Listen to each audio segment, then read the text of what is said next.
Hello बेटा जी, कैसे हैं आप लोग। आज हम करने वाले हैं स्टैक। सबसे पहले हम इसका थ्योरेटिकल अप्रोच देखेंगे, उसके बाद जो है वो हम देखेंगे कि पाइथन के अंदर इंप्लीमेंटेशन कैसे होती है। तो बिना टाइम वेस्ट किए शुरू करते हैं। वेलकम टू यल academy, my name is Manoj Rana. शुरुआत करते हैं इसकी डेफिनेशन के साथ में, मतलब स्टैक होता क्या है उसके बारे में पढ़ते हैं। तो सबसे पहले स्टैक को समझना है तो आपको ये पता होना चाहिए कि हमारे पास जो मल्टीपल डेटा होता है उसको हमारे को कहीं ना कहीं ग्रुप करने की जरूरत पड़ती है। अगर हम चाहते हैं कि हमारी एक्सेसिबिलिटी थोड़ी सी फास्ट हो जाए, हम उसकी स्टोरेज जो है वो थोड़ा सा एफिशिएंटली करवा लें, तो हमारे को वहां पर ग्रुपिंग की जरूरत पड़ेगी। और ग्रुपिंग ही एक मेन कारण होता है जिसके कारण पाइथन में या किसी भी लैंग्वेज के अंदर इतने अलग अलग डेटा टाइप होते हैं। आप देखेंगे कि अगर मान लो हमारे पास नंबर है, हमारे पास स्ट्रिंग है, तो ये जो है ये ग्रुप ऑफ डेटा है। वहां पर ये कोई एक चीज के लिए वहां पर रेफर नहीं किए जा रहे, कोई एक वेरिएबल नहीं है। अगर हम स्ट्रिंग की बात करते हैं तो ये ग्रुप ऑफ कैरेक्टर्स है, अगर लिस्ट की बात करते हैं तो काफी एलिमेंट्स होते हैं। तो ये जितने भी डेटा टाइप होते हैं ये वहां पर अपने आप ऑटोमेटिकली ग्रुपिंग करवा रहे हैं। ये जो ग्रुप होते हैं इन्हीं को हम डेटा स्ट्रक्चर कहते हैं। स्टैक जो है ये भी एक बहुत ही पॉपुलर डेटा स्ट्रक्चर है, लेकिन पाइथन में ये डायरेक्टली अवेलेबल होता नहीं है। मतलब इसकी इंप्लीमेंटेशन इसे हमें बनाना पड़ता है। अगर हम सीधे सीधे वर्ड्स के अंदर बोलें, स्टैक होता क्या है।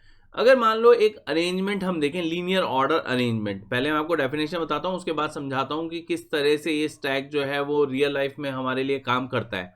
तो अगर मान लो हम एक अरेंजमेंट देखते हैं जिसमें जो भी एलिमेंट्स हैं वो एक के बाद एक के बाद एक इस तरह से लगे हुए हैं कि आप किसी एक एंड से कोई एलिमेंट जो है उसको जोड़ सकते हैं या हटा सकते हैं, बीच में से कोई एलिमेंट आप नहीं ले सकते। तो वो एक स्टैक का हमारा स्ट्रक्चर होता है। और ये जो प्रिंसिपल है इसे बोलते हैं लास्ट इन फर्स्ट आउट। मतलब जो भी आप लास्ट में लगाएंगे वो आपको सबसे पहले जो है वहां से निकालना पड़ेगा। इसको समझने के लिए जो है हम जरा एक इमेज को समझते हैं। यहां पर अगर मान लो हम स्टैक ऑफ सीडीज की बात करें और मैं आपको कहूं कि इसके अंदर आपको एक सीडी जो है वो और रखनी है, तो आप कहां रख सकते हैं। ऑब्वियस है, आपको सबसे ऊपर रखनी पड़ेगी।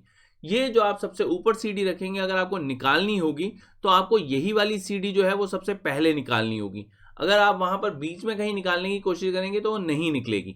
आपका मेन जो ऑपरेशन रहेगा वो सिर्फ टॉप के साथ रहेगा। यहां पर अगर मान लो हम ऐसे ही ग्लास टैग की बात करते हैं तो ग्लास टैग में सबसे ऊपर जो ग्लास रखा हुआ है हम उसे निकाल सकते हैं। अगर आपको कोई एक एक्स्ट्रा ग्लास दिया जाए तो ऑब्वियस है वो आप इसके टॉप पे रख सकते हैं। अगर हम स्टैक को डिस्टर्ब ना करें, ऑब्वियस है आप जो है वो दो चार चीजें एक्स्ट्रा जरूर सोचेंगे कि नहीं हम तो पूरा का पूरा ऊपर से ग्रुप हटा के बीच में कुछ भी कर सकते हैं। लेकिन आप डेटा स्ट्रक्चर को अगर समझना चाहते हैं तो ये नॉटी थॉट जो है इसको दिमाग से निकाल दीजिए। मेन क्या है कि ऐसा हमारे पास कोई स्ट्रक्चर जिसके अंदर हमारा सिर्फ एक एंड फ्री हो, जिस एंड पे हम कुछ ऐड कर सकते हैं या वहां से हम कुछ डिलीट करवा सकते हैं, वहां से हम कुछ ले सकते हैं, तो वो हमारा स्टैक हो जाता है। ये जो स्टैक है इसकी एप्लीकेशंस क्या है, मतलब हमें जरूरत क्या है इस स्टैक की। तो अगर मान लो हम रिवर्सिंग ऑफ स्ट्रिंग की बात करें, ये एक बहुत छोटा सा एग्जांपल है। अगर मान लो हम एक स्ट्रिंग लेते हैं और स्ट्रिंग के अंदर मान लो ABCD हमने लिखा हुआ है और हम चाहते हैं कि उसको रिवर्स करें, तो ऑब्वियस है ABCD में हमने D सबसे लास्ट में लिखा है, उसको हमें सबसे पहले ले जाना पड़ेगा। फिर उसके बाद C जो है उसको उसके बाद में ले जाना पड़ेगा और अल्टीमेटली जो हमारे पास रिवर्स स्ट्रिंग है वो हो जाएगी DCBA। तो ये रिवर्सिंग ऑफ स्ट्रिंग जो है एक बहुत ही सिंपल सा इसका एग्जांपल है एप्लीकेशन ऑफ स्टैक का, जो कि आप कर चुके हैं। वो बिल्ट इन मेथड भी होता है हमारे पास, और अगर हम करवाना चाहें तो हम रिवर्स जो है वो करवा भी सकते हैं, लेकिन होता वो स्टैकिंग के थ्रू है। अब उसके बाद अगर मान लो हम कोई भी एक एडिटर ले लेते हैं, कोई भी एक टेक्स्ट एडिटर है, कोई भी एक इमेज एडिटर है, आप कहीं पर भी काम कर रहे हैं, मान लो वर्ड में आप काम कर रहे हैं, आप फोटोशॉप में काम कर रहे हैं, तो आप जो भी एक्शन करते हैं एक के बाद एक एक्शन जो है वो सेव होता चला जाता है। जब आप वहां पर अंडू करते हैं तो सबसे लास्ट जो आपका एक्शन होता है वो वहां पर डिलीट हो जाता है। तो ये अंडू और रीडू के बटन जो होते हैं वो भी स्टैकिंग के ऊपर काम करते हैं। ऐसा ही हमारा ब्राउजर होता है। अगर ब्राउजर में हम बैक बटन की बात करते हैं तो आपने अगर मान लो एक वेब पेज वहां पर ओपन किया है, उसमें आपने कहीं पर कोई क्लिक किया तो आप एक दूसरे वेब पेज पे चले जाएंगे, वहां पर आप कोई क्लिक करेंगे तो आप तीसरे वेब पेज पे चले जाएंगे। लेकिन आपका बैक बटन जो है वो क्या करेगा, वो आपका जो भी लास्ट क्लिक है उस लास्ट क्लिक तक लेके जाएगा, फिर आपको उसके सेकंड लास्ट क्लिक पे लेके जाएगा, फिर आप बैक बटन दबाएंगे तो आपको और ज्यादा पीछे लेकर जाएगा। तो आप एक एक करके अपने ओरिजिनल स्टेट पे आ सकते हैं, लेकिन सबसे पहले जो आपका बैक बटन काम करेगा वो सबसे लास्ट आप कहां पहुंच चुके हैं वहां जाके काम करेगा। तो ये भी हमारे पास स्टैक का एग्जांपल है। और एक एग्जांपल और है, वो है हमारा अरिथमेटिक एक्सप्रेशन जो है उनको समझना। अगर मान लो हम वहां पर बोर्ड मास की बात करते हैं या कोई भी एक रूल अगर हमारे को दिया हो अरिथमेटिक एक्सप्रेशन को सॉल्व करने का, तो वहां पर एक ऑर्डर होता है। हम किसी भी रैंडम ऑर्डर में वहां पर काम नहीं कर सकते, उस ऑर्डर में ही हमारे को काम करना पड़ेगा अगर हम अरिथमेटिक एक्सप्रेशन को सॉल्व करना चाहते हैं। बोर्ड मास हो या सिंपल पैरेंथेसिस हो, हम वहां पर कोई भी एक पेयर जो है उसको सॉल्व करेंगे पहले, कि उसके अंदर वहां पर मल्टीप्लिकेशन करवानी है, डिवीजन करवानी है, एडिशन करवानी है, सब्ट्रैक्शन करवानी है, उसके बाद फिर दूसरा करेंगे, उसके बाद फिर तीसरा करेंगे, और इस तरह से हमारा अरिथमेटिक एक्सप्रेशन जो है वो सॉल्व होगा। अब हम बात करते हैं ऑपरेशंस ऑन स्टैक की। मतलब स्टैक के अंदर हम क्या ऑपरेशन करना चाहते हैं, हम क्या क्या करवाना चाहते हैं। अगर हम फंडामेंटल ऑपरेशंस की बात करें तो फंडामेंटल ऑपरेशन सिर्फ दो हैं इसके, पुश एंड पॉप। यानी अगर आप कोई भी चीज जो है वो रखना चाहते हैं, इसके अंदर कोई भी एक एलिमेंट ऐड करवाना चाहते हैं, तो उसे हम बोलते हैं पुश ऑपरेशन। तो पुश क्या करेगा, वो टॉप पे जो भी स्टैक का टॉप है उस पे एक एलिमेंट जो है उसको ऐड कर देगा। हाँ, अगर मान लो यहां पर स्टैक जो है उसका साइज फुल हो गया होगा, तो उस वाली सिचुएशन में हम बोलते हैं कि ये एक्सेप्शन है ओवरफ्लो की। नॉर्मली अगर मान लो हम इम्प्लीमेंटेशन की बात करते हैं तो उसमें ओवरफ्लो नहीं होता, क्योंकि उसमें हमारे पास जो मेमोरी होती है वो बहुत ज़्यादा बड़ी मेमोरी होती है। तो ऐसे में एलिमेंट्स हम ऐड करते चले जाएंगे जब तक कि हमारी मेमोरी जो है उससे वो बाहर नहीं जाएगा। मेमोरी आजकल बहुत ज़्यादा स्ट्रांग होती है कंप्यूटर्स की, तो इतना ईजी नहीं होता उसको ओवरफ्लो करवाना। और कोई भी हमारा वहाँ पर अगर कोई एक प्रैक्टिकल एग्जाम्पल हम लें या हम कोई प्रैक्टिकल एप्लीकेशन ले, तो उसके अंदर ओवरफ्लो जैसी प्रॉब्लम कभी आती ही नहीं है। हाँ, दूसरी चीज जो है वो है हमारे पास पॉप ऑपरेशन। लेकिन इस पॉप ऑपरेशन में आप ध्यान रखेंगे कि अगर आपके पास स्टैक में कुछ है ही नहीं, तब अगर आप पॉप ऑपरेशन करवाएंगे तो यहां पर एक्सेप्शन आएगी अंडरफ्लो की, और ये नॉर्मली आ जाती है। क्योंकि ऑब्वियस है, अगर मान लो आप सारे के सारे एलिमेंट्स जो भी आपके स्टैक में हैं उसको एक एक करके निकाल चुके हैं, तो अब आपका स्टैक एम्प्टी हो चुका होगा, और अब अगर आप कोशिश करेंगे वहां पर पॉपिंग करवाने की, तो ऐसे में अंडरफ्लो एक्सेप्शन जो है वो फेस करनी पड़ती है। तो ये था हमारा थ्योरेटिकल अप्रोच इसके बारे में। अब जरा इडल में चलते हैं और देखते हैं कि पाइथन में इसकी इंप्लीमेंटेशन हम किस तरह से कर सकते हैं। तो हमारे थ्योरेटिकल पार्ट के बाद अब हम आ गए हैं इडल पे। अब यहाँ पर हम सीखेंगे कि पाइथन के अंदर स्टैक की इंप्लीमेंटेशन जो है वो किस तरह से की जा सकती है, क्योंकि हम पहले से ये जानते हैं कि ये ऐसा डाटा स्ट्रक्चर है जो पाइथन के अंदर ऑलरेडी अवेलेबल नहीं है। तो सबसे पहले हमें पता होना चाहिए कि स्टैक जो है उसे किस डेटा स्ट्रक्चर के बेस पे बनाया जा सकता है। स्टैक जो है वो हमारा लिस्ट के सिमिलर स्ट्रक्चर होता है। तो हमारे को यहाँ पर जो लिस्ट है वो लेनी पड़ेगी एक स्टैक की तरह। उसके अंदर हम क्या करना चाहते हैं, हम वहाँ पर कई बार हमारे को जरूरत होती है साइज चेक करवाने की, कई बार हमें जरूरत पड़ेगी हमें ये देखने की कि क्या वो एम्प्टी है या नहीं है, और कई बार हमें सारे एलिमेंट्स जो है वो देखने की जरूरत पड़ जाती है। इसके अलावा दो फंडामेंटल ऑपरेशन जो मेन है वहां पर, वो तो मैं आपको पहले ही बता चुका हूँ, adding an element and deleting an element. ये दो चीजें जो है वो करने के बाद हमारे को टॉप एलिमेंट जो है वो भी चेक करना होता है, क्योंकि आप जब ऐड करेंगे तब भी आपका टॉप एलिमेंट वहां पर चेंज हो जाएगा, जब आप डिलीट करेंगे तब भी आपका टॉप एलिमेंट जो है वो चेंज हो जाएगा। तो ये सारे फंक्शन जो है वो किस तरह से बनाए जा सकते हैं, अब बात करते हैं उनकी। तो सबसे पहले जो है वो हम स्टैक ले लेते हैं, और स्टैक में ऐसा करता हूं मैं लिस्ट ले लेता हूं, और यहाँ पर मैं सिर्फ 3 एलिमेंट जो है वो इस तरह से दे देता हूं। यहाँ पर सबसे पहली चीज जो है वो हमने साइज चेक करनी है, तो हम जो है इस फंक्शन को नाम दे देते हैं साइज, और यहाँ पर हमारे को स्टैक जो है वो पास करना है। मैं एक पैरामीटर एस दे रहा हूँ, एस आप ध्यान रखेंगे कि स्टैक है। अब इसके अंदर मैं क्या चाहता हूँ, मैं चाहता हूँ इसकी लेंथ जो है वो चेक हो जाए। तो लेंथ चेक करने के लिए मुझे यहाँ पर लेन ऑफ एस ये मेथड यूज करना पड़ेगा। लिस्ट अगर आपने अच्छी तरह से किया हुआ है तो आप जानते हैं ये एक बिल्ट इन मेथड है जो यहाँ पर नंबर ऑफ एलिमेंट्स बताएगा मुझे इस लिस्ट के अंदर। अब इसे मैं इस फंक्शन से बाहर ले जाना चाहता हूं, तो मैं सिंपल वहां पर रिटर्न जो है वो दे सकता हूं। और ये आपकी मर्जी है कि आप इसको इस तरह से देना चाहते हैं या फिर आप पहले कैलकुलेट करना चाहते हैं फिर रिटर्न करना चाहते हैं। मतलब आप चाहें तो यहाँ पर पहले आप n एक वेरिएबल ले लीजिए, उस वेरिएबल के अंदर ये वाली वैल्यू आ जाएगी, और फिर आप रिटर्न करवा दीजिए इस वेरिएबल को। तो लिखने का ढंग है, इससे कोई फर्क नहीं पड़ रहा, आउटपुट आपको सेम मिलने वाला है। अब बात करते हैं नेक्स्ट की। नेक्स्ट जो है वो हमारे पास क्या है, नेक्स्ट है हमारा चेकिंग इफ एम्प्टी। तो ये एक बूलियन फंक्शन होता है जो आउटपुट में आपको ट्रू या फॉल्स देगा। इसका नाम हम इज एम्प्टी रख देते हैं। इसके अंदर भी हमारे को स्टैक तो पास करवाना ही पड़ेगा। अब ये जो हमने यहाँ पर स्टैक पास करवाया है, हम क्या करना चाहते हैं, यहाँ पर साइज चेक करवाना चाहते हैं। साइज हम ऑलरेडी वहां पर फंक्शन बना चुके हैं, तो हमारे को वहां पर लेन ऑफ एस लिखने की कोई जरूरत नहीं है, हम साइज ऑफ एस भी वहां पर लिख सकते हैं, क्योंकि हमारा ये फंक्शन जो है वो बन चुका है।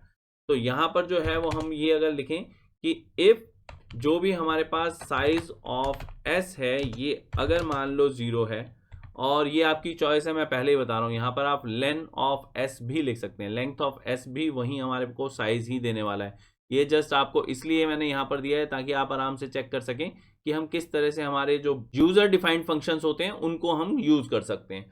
अब यहाँ पर हम देखेंगे कि अगर ये 0 है तो हम यहाँ पर रिटर्न करवाएंगे ट्रू, और अगर ऐसा नहीं है तो ऑब्वियस है हमारे को एल्स जो है उसकी हेल्प लेनी पड़ेगी, और ऐसे में हम रिटर्न करवाएंगे फॉल्स। ये हो गया। ये हमारे पास दो फंक्शन जो हैं वो बन चुके हैं। अगर आप चाहें तो इसका जो है आउटपुट लेकर देख सकते हैं। मतलब अगर मैं चाहूं कि साइज जो है वो चेक करूं, तो साइज के अंदर मुझे जो भी मेरा स्टैक है वो पास करवाना पड़ेगा, और मुझे आउटपुट में चाहिए अगर, तो इसको मुझे प्रिंट करवाना पड़ेगा। और अगर मुझे यहाँ पर इज एम्प्टी देखना है तो मुझे फिर से प्रिंट करवाना पड़ेगा, क्योंकि आउटपुट जो है वो इसमें भी नहीं आ रहा है। यहाँ पर भी हमारे को रिटर्न में ट्रू मिल रहा है, लेकिन उसको अगर आउटपुट में लेना है तो मुझे प्रिंट तो चाहिए होगा। तो यहाँ पर जो है पास क्या करना है, यहाँ पर भी मुझे स्टैक पास करवाना है, लेकिन किसके अंदर, ये इज एम्प्टी फंक्शन के अंदर। अब इस एम्प्टी फंक्शन के अंदर हमने स्टैक जो है वो पास करवा देना है, सेव करना है, रन करना है, और आप देखेंगे कि हमारे पास जो साइज है वो 3 आ गया, क्योंकि हमारे स्टैक के अंदर वहाँ पर 3 एलिमेंट्स हैं। और इज एम्प्टी में हमारे पास फॉल्स आ गया, क्यों, क्योंकि वहाँ पर वो 0 नहीं है, मतलब वहाँ कुछ ना कुछ है। अगर यहाँ पर कुछ भी नहीं होता, मतलब मैं अगर ये स्टैक जो है इसे डिलीट कर दूं यहाँ पर, ये इस तरह से, अब मैं सेव करके रन करूं, तो आप देखेंगे कि हमारे पास यहाँ साइज जो है वो 0 हो गया, और हमारे पास इज एम्प्टी में ट्रू आ गया। अब ये तो हो गए दो फंक्शन। अब के लिए ये प्रिंट जो है इसको हटा देते हैं, और अब जरा तीसरे फंक्शन की तरफ चलते हैं। तीसरा फंक्शन है हमारा डिस्प्लेइंग ऑल द एलिमेंट्स। अगर हम लिस्ट को लिस्ट की तरह देखना चाहें तो हमारे को सिंपल वहां पर स्टैक जो है वो काफ़ी है, लेकिन हम यहाँ पर इस तरह से नहीं चाहते। ये जो है हम ऐसा नहीं करेंगे कि प्रिंट स्टैक जो है वो कर दें हम, बल्कि यहाँ पर एक एक एलिमेंट जो है इसका उसको देखना चाहते हैं अलग अलग और उल्टे ऑर्डर में। क्यों, क्योंकि लिस्ट के लिए पहला एलिमेंट जो है वो ये है, लेकिन जब आप स्टैक की बात करते हैं तो आपके लिए ये वाला एलिमेंट आपका फर्स्ट एलिमेंट होता है। इसी को हम टॉप एलिमेंट बोलते हैं। कुछ भी ऐड करना है तो वो इस साइड से यानी राइट हैंड साइड से ऐड होगा, डिलीट करना है तो भी वो राइट हैंड साइड से होगा, और इसे हम टॉप एलिमेंट बोलते हैं। तो अब यहाँ पर ये किस तरह से किया जा सकता है, यहाँ पर ऐसा करते हैं, सबसे पहले फंक्शन बनाते हैं, फंक्शन का नाम हम डिस्प्ले दे देते हैं। इसके अंदर स्टैक जो है वो पास करवाएंगे हम। ये हमारा पैरामीटर आ गया है। अब क्या करेंगे, हमारे को इसका साइज जो है वो चेक करना है। इसको ऐसा करते हैं, स्टोर कर लेते हैं, एन में हम स्टोर कर लेते हैं जो भी हमारा साइज है एस का। उसके बाद जो है हम एक फॉर लूप रन करते हैं, फॉर आई इन रेंज। अब क्योंकि हम जो है यहाँ से उल्टा जा रहे हैं, राइट टू लेफ्ट जा रहे हैं, तो हमारे को सबसे पहले ये इंडेक्स चाहिए, उसके बाद हमें जो है वो वापस वापस वापस चलते चले जाना है। तो अब ये वाला इंडेक्स वैसे तो -1 से लिया जा सकता है, लेकिन प्रॉब्लम कहाँ है, प्रॉब्लम ये है कि मुझे -1 से जहाँ जाना है वहाँ पर भी मुझे -1 लेना है। तो ये जो है वो कन्फ्यूजन हो जाएगा। -1 क्यों लेना है वो मैं आपको बता देता हूँ। हमारे को सबसे पहले देना होता है स्टार्ट, दूसरा स्टॉप, और तीसरा स्टेप। अब ये जो दूसरी वैल्यू है ये यहाँ पर -1 क्यों देनी पड़ेगी मुझे, क्योंकि जो मैं चाहता हूँ वो मेरा 0 इंडेक्स आना चाहिए लास्ट में, और कभी भी जो भी हमारा स्टॉप वैल्यू होती है वो इंक्लूडेड नहीं होती। तो हम राइट टू लेफ्ट चलेंगे तो ऐसे में हमारे को अगर 0 चाहिए तो मुझे यहाँ पर -1 लिखना पड़ेगा, और यहाँ पर मुझे इंडेक्स देना पड़ेगा ये वाला। ये जो इंडेक्स होता है ये हमारा हमेशा जो साइज होता है उससे एक कम होता है, तो n-1 इंडेक्स हो जाएगा। और रिवर्स ऑर्डर में जाना है तो मुझे यहाँ पर -1 जो है वो देना पड़ेगा। इस तरह से अब मैं यहाँ पर प्रिंट करवा सकता हूँ जो भी मेरा स्टैक है उसका इंडेक्स, और वो इंडेक्स हमारा आई रहेगा। अब इसको कॉल करके देखते हैं कि हमारा ये फंक्शन काम कर रहा है या नहीं। तो यहाँ पर मुझे जो है आउटपुट में प्रिंट लेने की जरूरत नहीं पड़ेगी, क्योंकि मेरा फंक्शन ऑलरेडी जो है वो प्रिंट दे रहा है मुझे। तो क्योंकि ये मुझे प्रिंट दे रहा है तो मैं सिंपल इसको कॉल करूंगा डिस्प्ले। डिस्प्ले के अंदर एस नहीं लिख सकते, पूरा स्टैक जो है वो लिखना है, हमने सेव करना है, रन करना है, और आप देख सकते हैं कि हमारे पास CBA रिवर्स ऑर्डर में हमारे पास जो भी लिस्ट है वो आ गई। अब ये जो है ये डिस्प्ले भी हो गया हमारा। अब हम बात करते हैं नेक्स्ट की। तो नेक्स्ट हमारे पास क्या है, adding an element. Adding an element जो है वो कैसे होता है, इसके अंदर हम पहले डिस्कस कर चुके हैं कि ओवरफ्लो जैसी कंडीशन जो है वो हम फेस नहीं करने वाले हैं। तो यहाँ पर हम साइज जो है उसको चेक नहीं करेंगे, हम सिंपल वहाँ पर जो एलिमेंट है उसको ऐड करवाएंगे।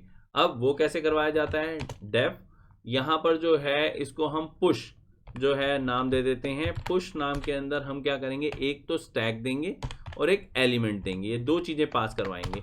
और जो भी हमारा एस है यानी जो भी हमारा स्टैक है उसके अंदर अपेंड करवाएंगे, क्योंकि बेसिकली हमारे लिए जो एस है वो है तो लिस्ट, तो इसीलिए जो हमारे फंक्शन होंगे वो लिस्ट के आराम से यहाँ पर काम करेंगे। तो इस तरह से स्टैक के अंदर हमारा एलिमेंट जो है वो अब आ जाएगा।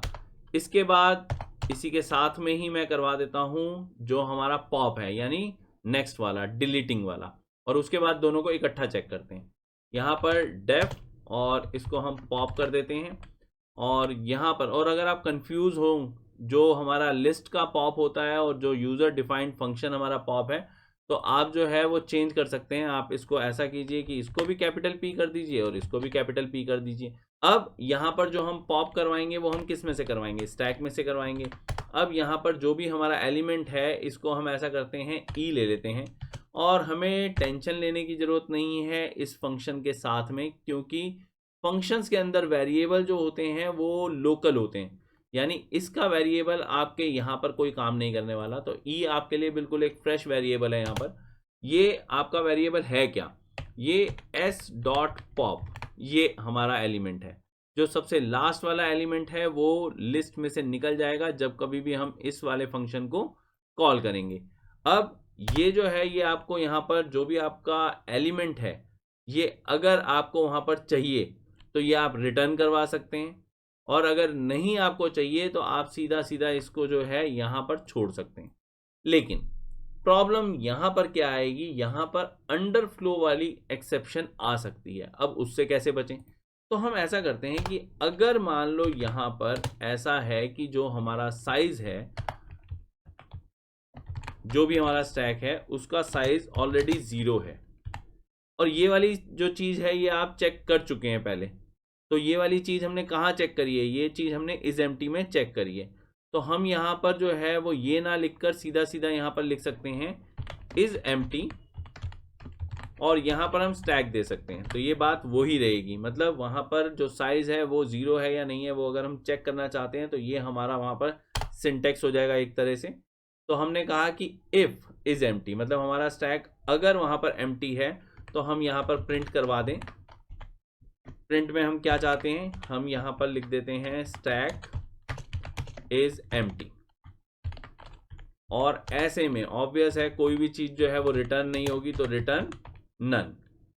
अगर हम चाहते हैं कि हमारा एलिमेंट वहाँ पर निकले तो वो कब निकलेगा, वो निकलेगा अगर स्टैक में कुछ है तो, तब हम ऐसे में एलिमेंट जो है उसको पॉप करवाएंगे, और अगर आप चाहें तो यहाँ पर रिटर्न में ये वाला एलिमेंट जो है वो दे सकते हैं। तो ऐसे में पॉपिंग में आपको एक एलिमेंट जो है वो मिल जाएगा। अब ये जो है दोनों फंक्शन हमने जो पुश और पॉप किए हैं इनको ज़रा करके देखते हैं। यहाँ पर ऐसा करते हैं कि सबसे पहले जो हमारा पुश फंक्शन है, इस पुश फंक्शन के अंदर हम स्टैक दे देते हैं, और जो एलिमेंट है एलिमेंट हम ऐसा करते हैं एक नंबर दे देते हैं, यहाँ पर 100 दे देते हैं। तो ये हो गया। जब यहाँ पर हम पुश कर चुके होंगे तो यहाँ पर ज़रा डिस्प्ले जो है वो ले लेते हैं। डिस्प्ले के अंदर हम यहाँ पर स्टैक दे देंगे और सेव करके इसको रन करते हैं।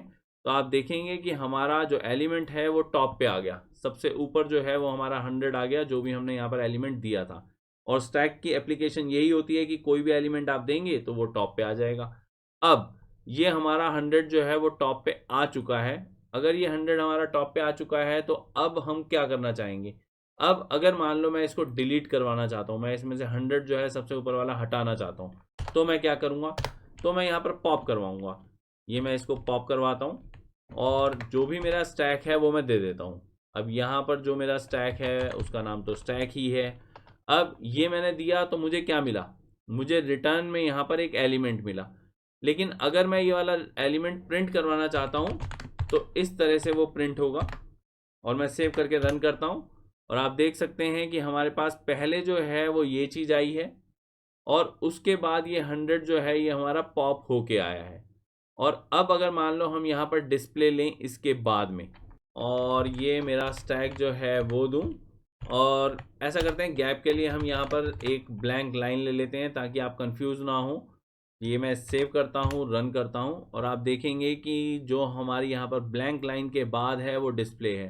तो डिस्प्ले में हमारे पास ओरिजिनल एलिमेंट CBA आ गए। जो हमने वहाँ पर टॉप में एक एलिमेंट जो है उसे ऐड किया था वो हमने बाद में जो है यहाँ पर सब्ट्रैक्ट कर दिया जब हमने पॉप फंक्शन यूज़ किया। तो ये इस तरह से काम करते हैं हमारे पुश और पॉप। इसके बाद जो है हमारा फंक्शन होता है टॉप। तो जो भी हमारा टॉप एलिमेंट है, इसको अगर मान लो हम देखना चाहते हैं तो वो कैसे देख सकते हैं। यहाँ पर जो है वो हम फंक्शन लेते हैं और नाम दे देते हैं इसका टॉप। टॉप के अंदर हम स्टैक जो है वो देंगे और सिंपल, अगर आप टॉप एलिमेंट जो है वो अपना निकालना चाहते हैं वहाँ से, तो ऐसे में आप रिटर्न करवा दीजिए। और अगर आप सिर्फ प्रिंट करवाना चाहते हैं तो प्रिंट करवा दीजिए, ये आपकी मर्जी है। अगर मान लो हम यहाँ पर रिटर्न चाहते हैं तो रिटर्न में आएगा क्या, जो भी हम वहाँ पर स्टैक दे रहे हैं उसका -1 इंडेक्स, ये हमारे पास जो है वो रिटर्न में आ जाएगा। तो अब अगर मान लो मैं यही चीज़ आपको प्रिंट करवा के दिखाऊं, तो ये हमारा टॉप जो है वो मान लो मैं ले रहा हूँ और इसके अंदर मैं स्टैक जो है वो पास करता हूँ। तो सेव करते हैं, रन करते हैं और आप देखेंगे कि सबसे ऊपर हमारा जो एलिमेंट है वो सी है, तो हमारा वहाँ पर सी जो है वो आउटपुट में आ गया। और इसी फंक्शन के साथ हमारी जो इम्प्लीमेंटेशन ऑफ स्टैक है वो कंप्लीट होती है। हमने सारे के सारे फंक्शंस जो भी स्टैक के अंदर हमारे को ज़रूरी होते हैं वो सारे के सारे बनाकर देख लिए हैं, आउटपुट में आपको दिखा चुका हूँ। तो बस बेटा जी, इस वीडियो के लिए इतना ही, मिलते हैं नेक्स्ट वीडियो में। होपफुली आपको मेरा मेथड जो है वो पसंद आया हो। इन केस आया हो तो please like, share and subscribe.